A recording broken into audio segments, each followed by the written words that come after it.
Good evening. Good to see each one tonight.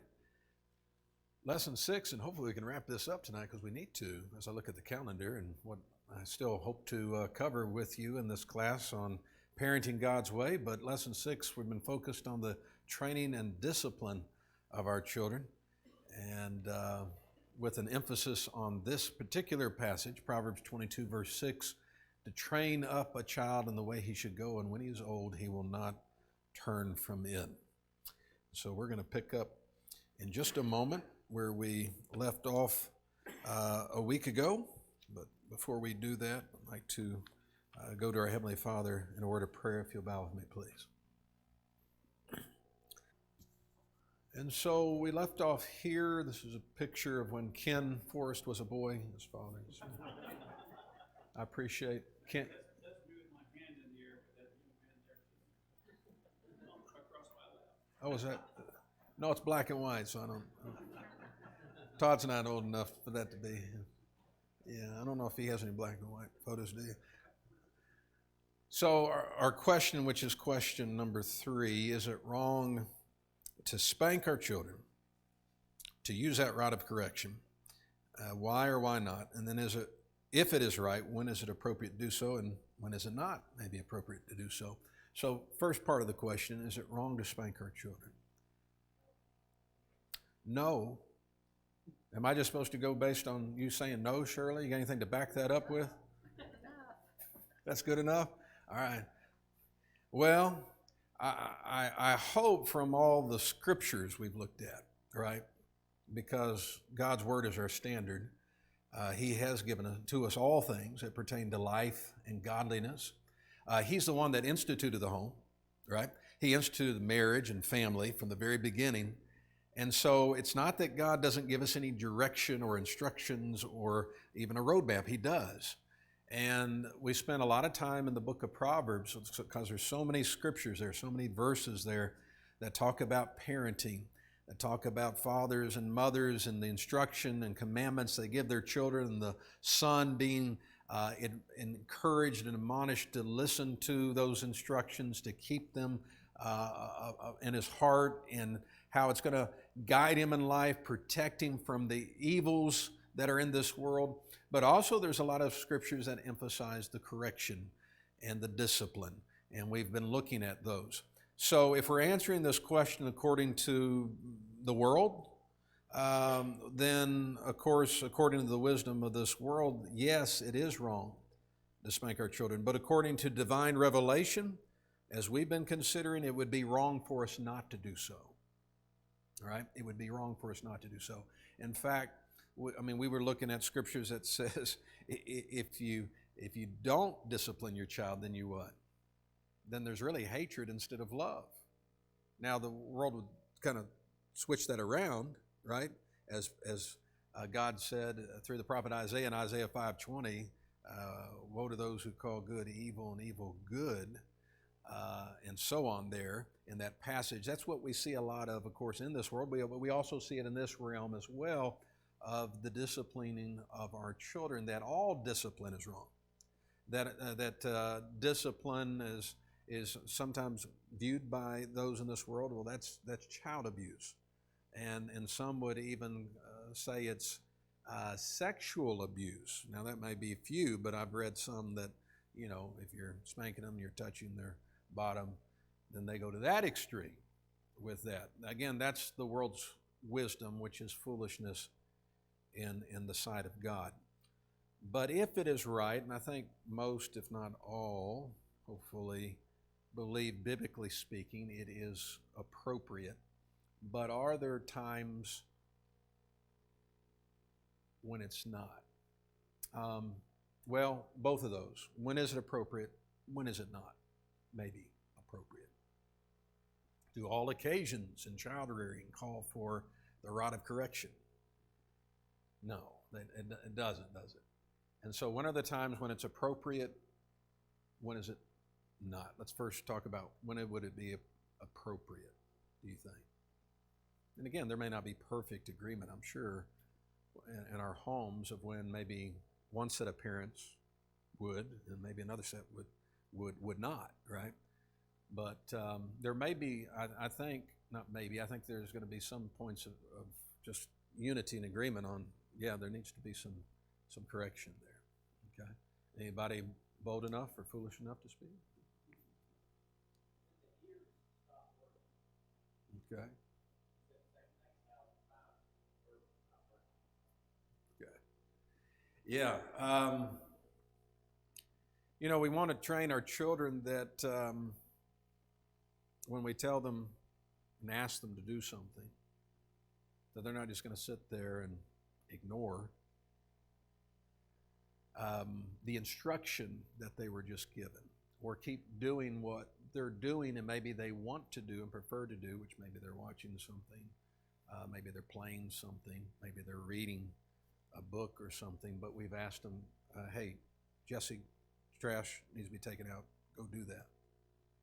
And then 10 or 15 minutes passes and you notice the trash is still not being taken out. And I think the point that Jesse, the other Jesse, is making is that, when their ears stop working and you've told them and you've told them and you've told them again, and there's non-compliance. And so it's not that they're actually deaf. Maybe they're hard of hearing, dull, as in the sense of Hebrews 5:11, lazy in that sense. But they need some motivation to get their attention that, hey, when mom or dad tells you and asks you to do something, you don't just sit there and not do it, right? You need to get up and go do that. There needs to be recognition, first of all, and that's what we try to emphasize. We want to hear that you have heard, right? Sometimes there's maybe silence. Yes, sir. Yes, ma'am. Yes. No. You heard first of all, and then there's action. There's obedience. Sometimes we get the respectful answer, but not the action. You ever gotten that before? Like you get the response that you want. I mean, in the sense of verbally, you get the response, but then maybe not the action. It kind of reminds me of that parable of the two sons, right? Were y'all thinking about that? So maybe Tom, Bonnie were. But Jesus talks about the father who tells the older son, go work out in the field, and he says, or was it younger son? Anyways, one son says no, but later regretted, and it did, and the other son said yes, but he never did. Okay. Well, which one was obedient? Well, you might not have got the right verbal response initially, but at least the one son that said no initially regretted it and went and did it. But we want to train them to be respectful as they are to honor their father and mother and be obedient. And so sometimes those ears get a little hard of hearing or resistant to doing it. And so if it becomes stubborn, if it becomes defiant and resistant, then it's appropriate to have some correction, to say it's better to do, and as mom and dad are asking you to do, and to comply with those instructions than not to. April? Oh, it's Clarissa. Okay, sorry. I was just going to say, as far as like little swats or spankings when you start really young, you don't really have to spank too much past those really young training years. So then it kind of turns into like serious infractions that are maybe, I'm not saying because they're not aware of it, but like a sinful, like they lie. You caught them in a lie, and you're teaching that lying is wrong. God teaches us lying is wrong. You explain all that, and then you also physically show, through spanking, that this is a serious infraction. So kind of helping them morally, because you've already laid that groundwork when they're young to listen and obey. So generally they listen and obey, but you're still training them. And then as they get older,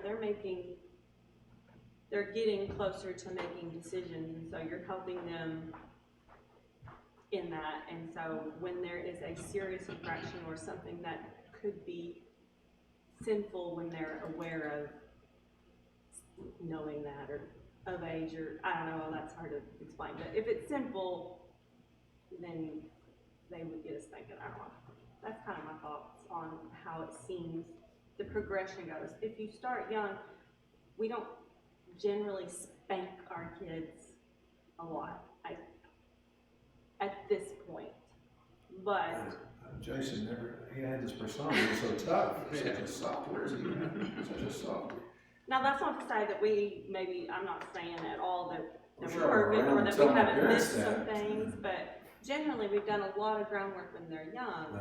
And so anytime that they've gotten spanking over the last several years, it's going for something that's really disheartening and really disappointing and serious. Right. Okay, appreciate that. Fine. I think you can use spanking at a very young age, like even with our kids, like around 6 months old. Not at that point, you know they're not hearing, they're not listening to the words coming out of your mouth per se, but you can use the physical punishment to guide them so that they know which behaviors are acceptable and which are not, because they can't understand the verbal communication at that young of an age, but they certainly can understand a swat on the mouth or on the hand or something like that. So it is a way to communicate. So even if they can't understand or can't hear in that sense, they can still understand a It's spanking. just not a good thing. It's a form of communication, even for a child that's very young. Okay, Ray? A child needs to be told what will happen to him if he does something that's wrong. That's where the parents come in and sometimes don't do that. Mm-hmm. So, in order for both sides to be all right in this situation, you need to tell them what's going to happen. And then if they mess up, then it's according to how severely it is too, as far as where it's spanking or some other taking something away from them or something like that. Right, yeah. But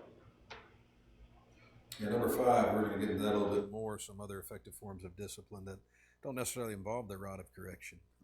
There's some other very effective forms of discipline in raising our children than just the rod of correction or spanking as we're talking about. Can you have your hand up? The question is, when is it appropriate to apply spanking or whatever? I think when you know that the child understands what's right and wrong, and what they expect, what you expect of them, and they go against it, then sometimes you just need to get their attention, you might say, and let them know that you're serious about whatever it is, that you're not going to back down off what you told them. Yeah. All right, thank you. So let me share something from Wilson Adams' book on this. He says, here it is, kids need a little wiggle room to be kids, to discover, to learn, to make mistakes. Children will naturally forget things, spill things, lose things, and break things. In so doing, they aren't trying to be malicious or defiant. Dr. James Dobson gives some great advice in Dare to Discipline when he says, quote, a child should not be spanked for behavior that is not willfully defiant. When he forgets to feed the dog or make his bed, when he leaves your tennis racket outside in the rain or loses his bicycle, remember that these behaviors are typical of childhood. It is more than likely the mechanism by which an immature mind is protected from adult anxieties and pressures.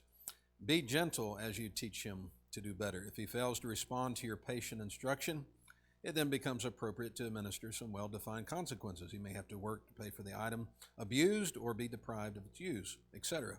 However, childish irresponsibility is very different from willful defiance and should be handled more patiently. Dr. Dobson's examples do not constitute direct challenges to parental authority. In some ways, it's part of just being a kid. To come down too hard on a child in such a situation would be unwise and unfair. Perhaps that is to what Paul refers when he writes, "Fathers, do not exasperate your children, that they may not lose heart," Colossians 3:21. It's easy to do. Few things will cause a child to lose heart quicker than corporal punishment for innocent and childish mistakes. And so that more along the line of when is it maybe not appropriate, inappropriate to use spanking. Some things that sometimes it wasn't intentional, it was a mistake. Something was spilled, something was knocked over, something was accidentally broken. It wasn't, they picked it up and smashed it on the floor. Just accident. Jesse, did you raise your hand? Example that God himself gives. Sometimes he sends a prophet or two or three to remind people of a message, and the ones that may have not known, like when they came out of captivity and stuff. But there were times when he had a zero tolerance policy. You do not touch the mountain. You do not touch the ark. You don't take strange fire. You do not lie to the Holy Spirit, etc. So, I think that's willful disobedience. That's exactly a good term for that. Okay. Yeah, well expressed with the scripture stories in the Old Testament there. All right, was there any other hands that went up? Okay, go ahead, Melissa. We have, of course, we have three, and they're all very different. But we had one that spanking just did not bother. It just did not bother that child. Most of you probably know which one, but I'm not gonna say. But still, I mean, it just did not bother. So we had to find other methods. Another example is a lot of Christians foster and adopt.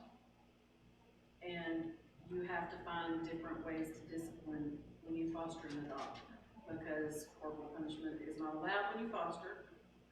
And when you adopt, you don't know the situation they're coming out of. And those situations, you know, some of them come out of some very severe things. And you have to be very aware of that child's situation at all times when you figure out what discipline you're going to use going forward once that child becomes yours. Yeah. That's the reality. If you have a foster child or you're going through the process of maybe adoption, that's not allowed or permitted unless you want to get in big trouble. In the house they came from. Exactly. Yeah, that's not a good way to treat them when you get them. Right, and a lot of them are coming from some pretty traumatic experiences, some very rough situations. Unfortunately, very prevalent in this world we live in. Jay? Well, you just brought something up to me that I think we've probably all seen at the grocery store or here, there, and other places, is when a mother or a father tells a child, if you do it again, I'm going to spank you, and yet they don't. Right. That's a problem. Right. Yeah, not following through, idle threats, and or you keep doing that, you're going to get it, and there's the words that are just empty, and so the child knows I can continue to be defiant and push back and get away with it, right? Francis.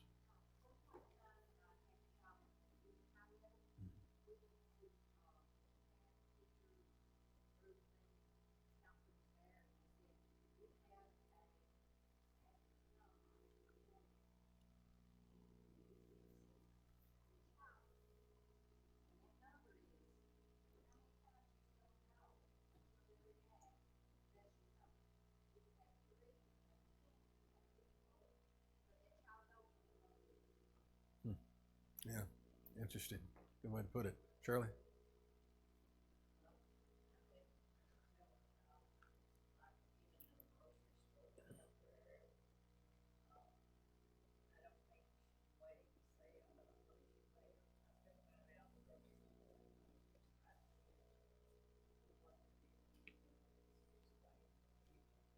Mm-hmm.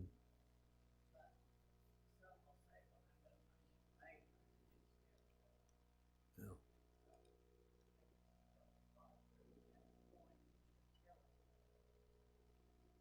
Right. And I think that's especially important on a smaller child to make that connection. I mean, I remember some times when I was going to get it later, unless a miracle happened and mom or dad forgot, I always got it later. And that actually was worse than getting it right away. But yeah, it needs to be close, if all possible, close to the infraction, the rebellion, the defiant will, the disobedience, if that correction is going to happen, not to put it off and delay, because, well, then you might also change your mind and they should have got it for what was done or said. Okay. Drew?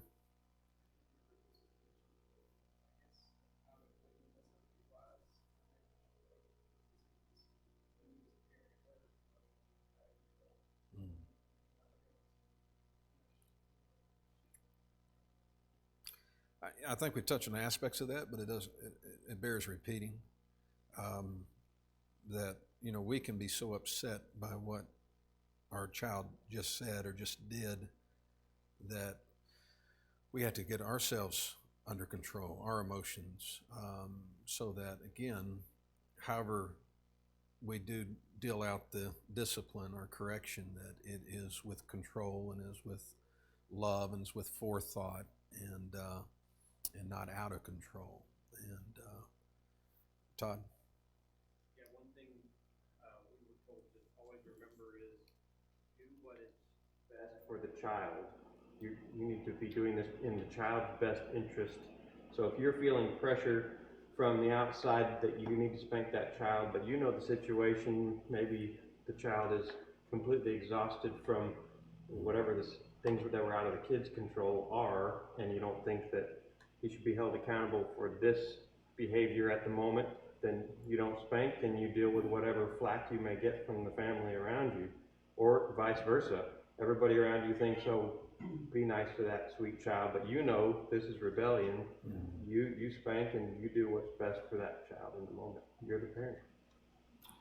Okay, so sometimes we're going to have to put on blinders or kind of block out the opinions of others, parent to the best of our ability, and who knows that child the best? The parents. And so sometimes, you know, sometimes what happens, those who are older may want to plug their ears. When you go from children to grandchildren, sometimes there's a switch that flips. And yeah, well, I'm being a little bit facetious, but like, I don't know my mother anymore. I don't recognize her, or, you know, that's not the woman who raised me, right? And I'm sure I'd say that about my father if he was still here, but there's just a shift that happens, right? That's not my child, it's my grandchild now, right? So it's just kind of a different mindset, but there's a softening and stuff. You're not raising the child, more than likely. And so sometimes it may be that, but that kind of maybe that perspective of, oh, you're being too hard on that child, or maybe you're not being hard enough. But again, godly parents who are striving to follow God's ways are hopefully doing the best they can in those situations, and they know what is best and what is needed. And everybody may not be in agreement with them in the room, right? But that's okay. All right. Let's move on before I see any more hands. I'm going to close my eyes. Okay. How would you respond to someone that said, I love my children too much to ever spank them, and then also that spanking is equivalent to child abuse? So let's grab that first part. What would you say to someone who said, I love my children too much to ever spank them? Francis? It goes against God's word for sure, because he said that you love a child, you'll correct that child. That's right. What proverb was that? Anybody remember? 13, verse 24. So Proverbs 13, verse 24. And that was letter B under question 2. But yeah, the Bible says we actually show hatred for our children if we withhold the rod. If we truly love them, we'll discipline them promptly. We'll discipline them diligently. Again, yes, that goes against, as we already touched on, the philosophy and wisdom of this world. But if we love them, when it's needed and appropriate, yes, we'll use the rod of correction. We'll spank them. But again, where we began with this was Proverbs 3:12. And why does God discipline us? Why does he correct and chasten us? Because he what? The reason given is because he loves us. And then the points made about fathers correcting their children. It should be the same motive the same reason that guides us is because we do love them.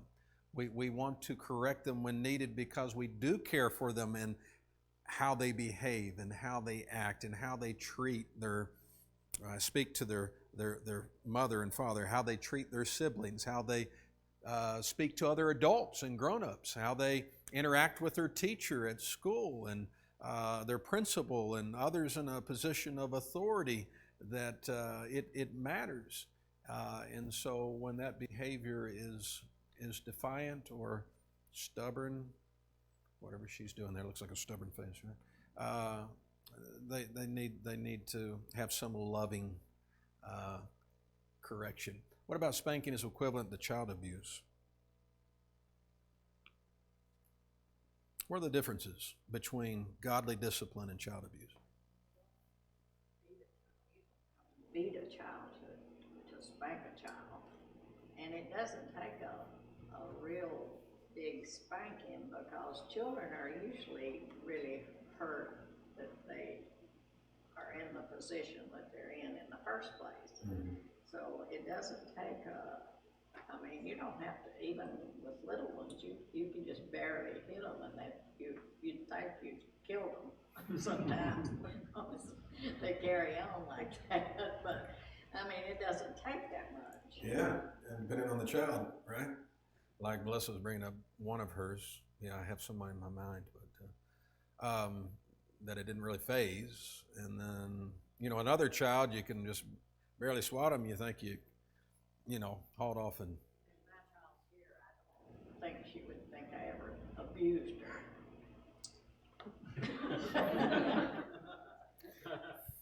Well, let's not open that can of worms. No. There's a nice contrast on Wilson Adams' lesson on this. He has child abuse on one side, godly discipline on the other. So under child abuse, unfair and unexpected. Godly discipline, fair and expected. Child abuse, degrading and demoralizing. Godly discipline upholds dignity. Child abuse, extremely harsh and brutal. Over here, godly discipline, balanced and within limits.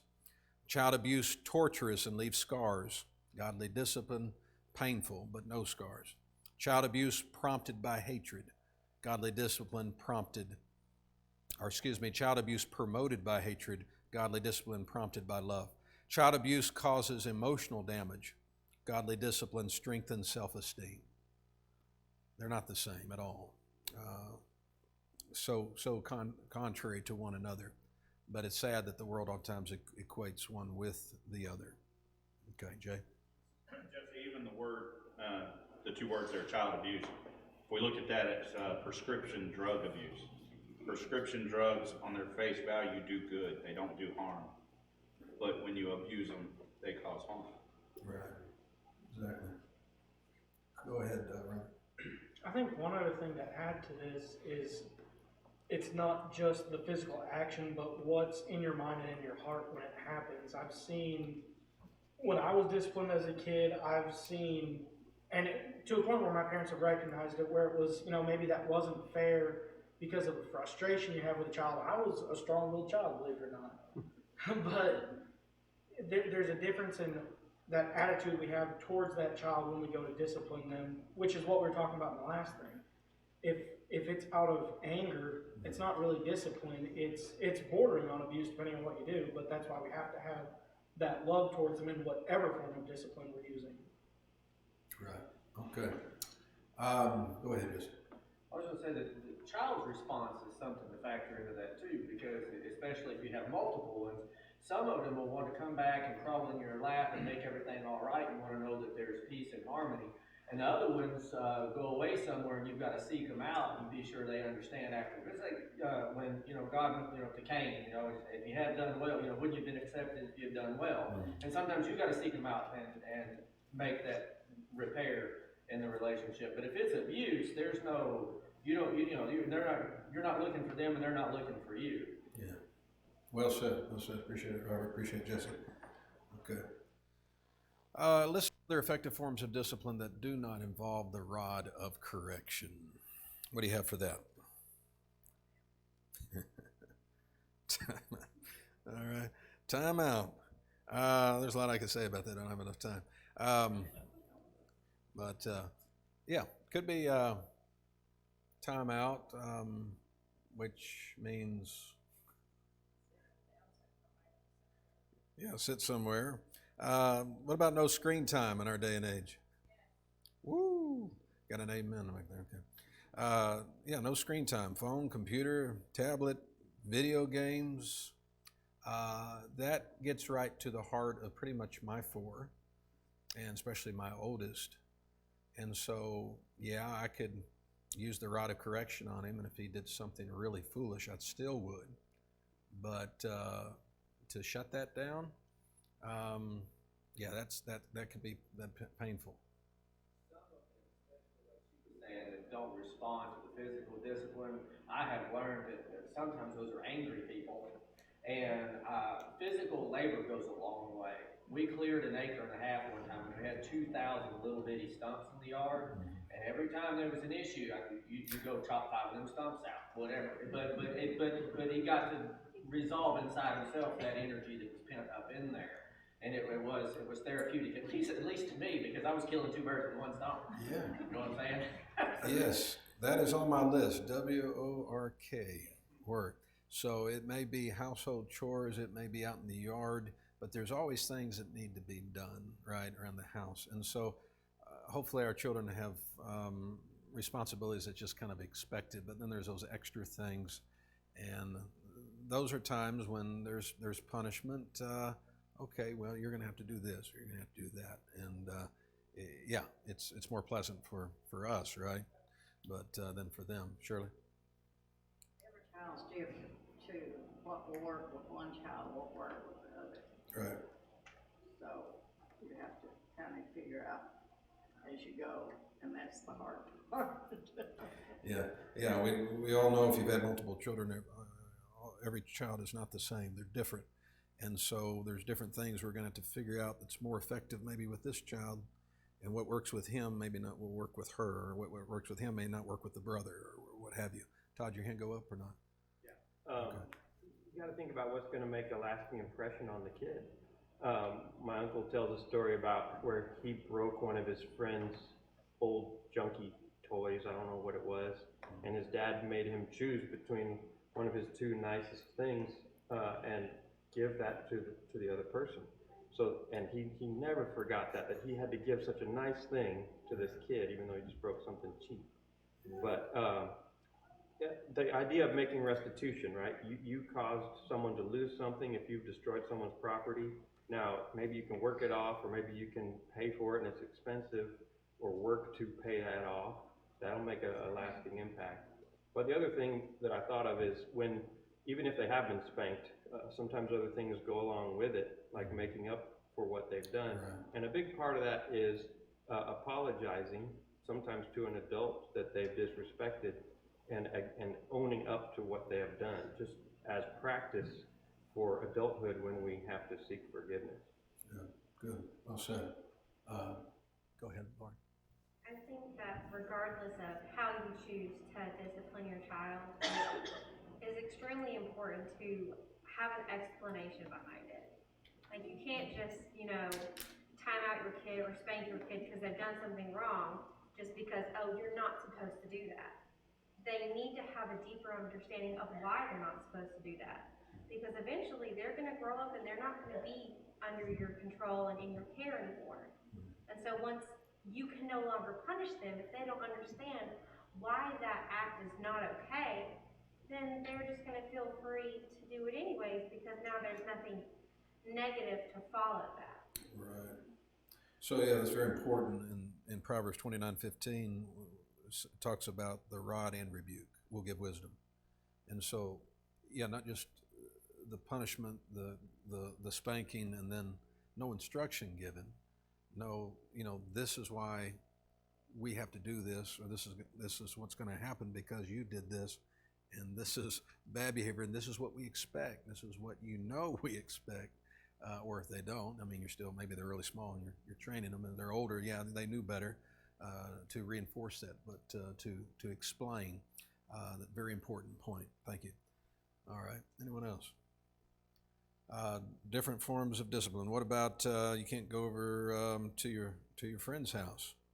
Can't get together with your friends. You know, as they get older, that can be a pretty painful punishment. I can remember when we were in Texas, and I think we were having some families over and some of the kids over for one of our child's birthdays, and either Josiah or Jesse, and then the family came over, and I said, well, where's Dryson at? And well, you know, found out, and he's, you know, Robert said he had a strong will. You know, we may all have those children, or if you didn't know, it's our oldest. But this particular family, this particular child was the one with the strong will, and he had said some foolish things in response to mom or dad, and so the punishment was he couldn't come. And I know that had to kill him because he wasn't going to be with his friends. He could come to the birthday party, but there was consequences, and it's a pretty strong reminder of I don't want to repeat this because of this painful, and it wasn't, you know, a whooping, but it was pretty painful still. So there's many other effective forms of discipline and helping to correct and train our children the way they should go. It's not just the rod of correction, right? Melissa? When he and Wendy would fight, they had to sit in the corner and hug for a certain amount of time They had to sit in the corner what? and hug each other after they had a fight with each other. And I've heard of other parents do that. We never had to do that, and I'm really glad. Painful hugging, right? Last person I want to hug right now. Go ahead, Julie. We had to sit and make mean faces at each other. And after a while, you start looking so stupid at each other that you end up laughing. And then once you start laughing, we could get up and... Oh, okay. Make mean faces. I thought of that one. Okay. You know, we're learning all kinds of things in this class. All right, anyone else? Todd? Someone told us to let the child fail when the consequences are small. So sometimes discipline comes from their own foolish choices, right? So you don't want to let your child fail in their teenage years where they're going to be committing a crime or a felony or something. But if it's like, oh, you didn't do your homework, now it's bedtime, sorry, you're just going to have to get a 0 tomorrow, and there will be, you know, impacts of that, or you're going to miss recess or whatever. They're going to hate that, but they will learn from that. While, you know, getting a B in 3rd grade isn't going to hurt their college transcripts, right? Right. Yeah. Okay, thank you. What does Paul say to parents about training in Ephesians chapter 6 and verse 4? This is question 6. New King James Version reads, "And you, fathers, do not provoke your children to wrath, but bring them up in the training and admonition of the Lord." Depending on the version you use, and we talked about that a little bit on Sunday night, different Bible versions and translations are going to read a little bit differently, as this one does even that I have on the screen. And you fathers, don't provoke your children to wrath, but nurture them in the discipline and instruction of the Lord. And so that's what Paul says to parents about training, to bring our children up in the training or discipline, the admonition or instruction of the Lord. But some render it nurture. So what does that term mean, nurture? It means to nourish. It means to promote health and strength. The word chastening denotes literally child training, teaching, correcting, disciplining, loving. They're all elements of this responsibility of chastening, which when you stop and think about it again, the Lord chastens those that he loves, his children. And when you think about then this word literally denotes child training, and then everything that incorporates it. It's not just one thing. Sometimes you might think of chastening and we might just think of, you know, that, but it's not just that. It's teaching, it's correcting, it's disciplining, it's loving. Those are all elements of this responsibility of chastening. And then admonition, admonition is literally to put in mind. It highlights the importance of knowledge and understanding. This, I think, complements what Lauren was saying just a little while ago, that you're not just correcting the child and never giving them the reason why or the knowledge. It's to put them in mind, again, the importance of knowledge and understanding. And then this final question, what does of the Lord say about training?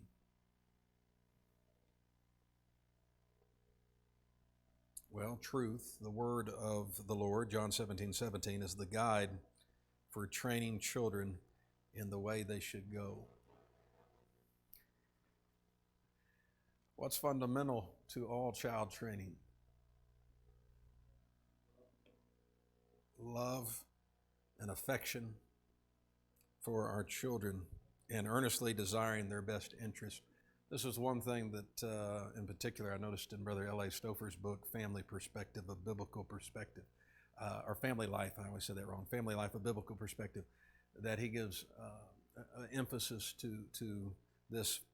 What needs to be fundamental to all child training is love, but affection, and how important that is, affection shown to the child from the very beginning. And I think any good, godly, loving parent's going to do that. That leaves one question, and it's this one, and we'll pick it up next week, but I want you to be thinking about it more. What are some important ways we need to train and discipline our children as it pertains to worship services? Okay? Hopefully you've already thought about it, but think about it some more. We'll hit that at the beginning of class next week, and then we'll get into the next lesson. I'll put those lesson sheets in the rack there in the foyer. You can pick it up.